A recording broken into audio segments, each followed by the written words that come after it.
Hey guys, SteXD here with a quick guide on how to control Occupy spawns in XDefiant. This video will just be a quick rundown on spawn control, but I'll definitely be going more in depth into controlling spawns for each individual map once ranked comes along with Season 1. While I have a lot of experience with controlling spawns in COD, this was my first time actively trying to anchor my team's spawns on this map. I wanted to post this video so you guys could get some insight into my thought process as I figure out how to apply what I've learned from playing competitive COD into this game, so that you guys too can apply it to your own Occupy matches as well. So let's get to it. Now remember, in 6v6 pubs, the first rotation of Occupy zones is random. I actually think this is a good gameplay choice because for someone like me who will play a lot of ranked and know the order of the Occupy zones for every map like the back of my hand, it makes it to where I can't influence the match as easily as in a ranked mode. Plus, it's just a nice switch up for those who will be playing these maps competitively a lot. The added randomness and chaos is welcome here, in my opinion. That's why you'll see me in this video kind of waiting around the mid-map, waiting to see where the next zone will go.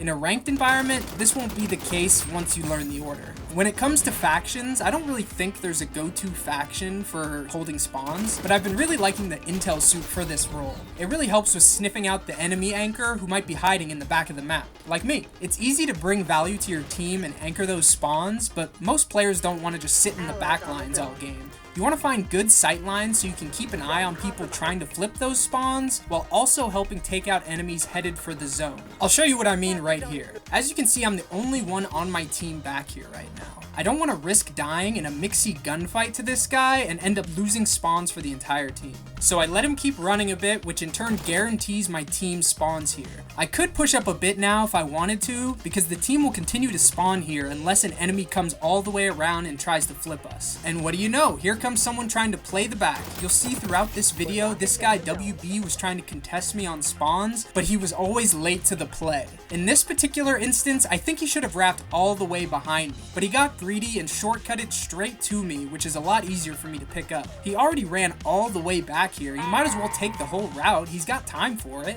This is a small moment here, but instead of hard committing to this kill, I just play my life because if I die while the enemy is trying to flank around the back, that'll guarantee them a spawn flip. Everyone else is already looking to fight in front of the objective, leaving these back spawns open if I die. And here comes WB trying to take that deep route, but he's too late, and I'm set up. I guess this is turning into an unsolicited coaching session for this guy WB, but there's always an opportunity to learn something from an opponent's mistake. If you're late on the rotation like WB and you keep getting mowed down by some noob like me camping the back spawns, you shouldn't just be sprinting here. You should be playing this a lot slower, pre-aiming and looking to get into as clean of a gunfight with me as possible.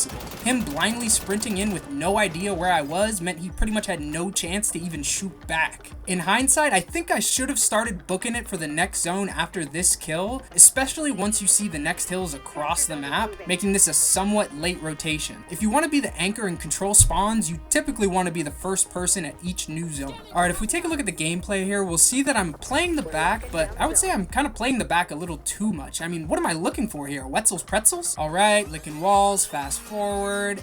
Okay, now I'm just playing the back lines, making sure nobody else can come through and flip our spawns, so all my team has to do is spawn up, run forward, and shoot their guns. While I like the crossfires this spot I'm in creates, I don't think it's the best spot for anchoring these particular spawns. I'm giving up too much map pressure and sight lines sitting back here, which as you'll see allows for the enemy to push right up the middle without me getting any real visual on it. I think I like the Christmas tree spot a bit more for zones over here. It gives you more valuable mid-map sight lines, decent cover, and you can still check the far left or far right every now and then too.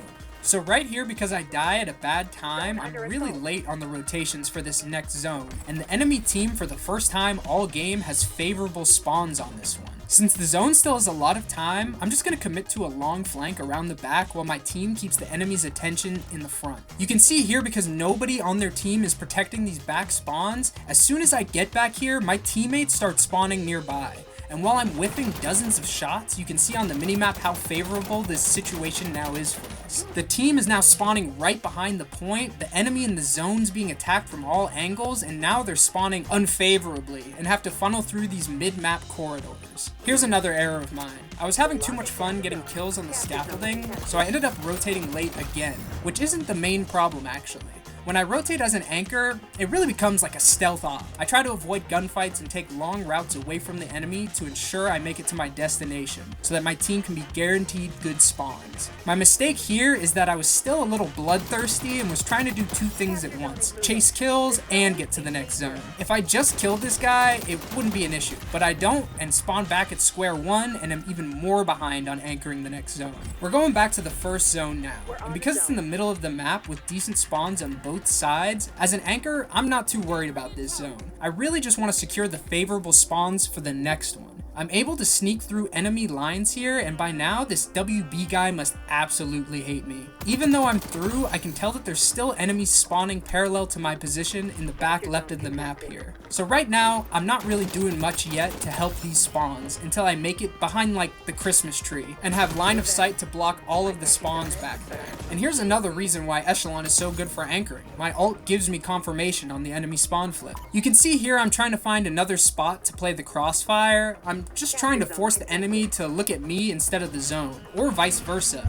just to make their push way harder. Because I was controlling spawns the entire game, the enemy team probably felt terrible the whole time. They're almost always spawning unfavorably just to try and break the objective through the front, while they get mowed down by my teammates spawning 2 feet away from the objective. That's why if you're in that unfavorable situation yourself and you want an easier time breaking the objective, you shouldn't just keep funneling into the hill with your team. If you've still got some time remaining on the hill, take a route, split up your team's angle of attack on the zone, or go for the real team play and flank around the back and flip those spawns. As you can probably tell, I was pretty much uncontested throughout the entirety of this match. I mean, I'm playing the back lines in a casual match after all, but if you're playing for spawns in a ranked environment against a half-decent team, they will also have someone playing for these spawns, which changes how you approach your rotations entirely, and in my opinion is where the anchoring role becomes so interesting.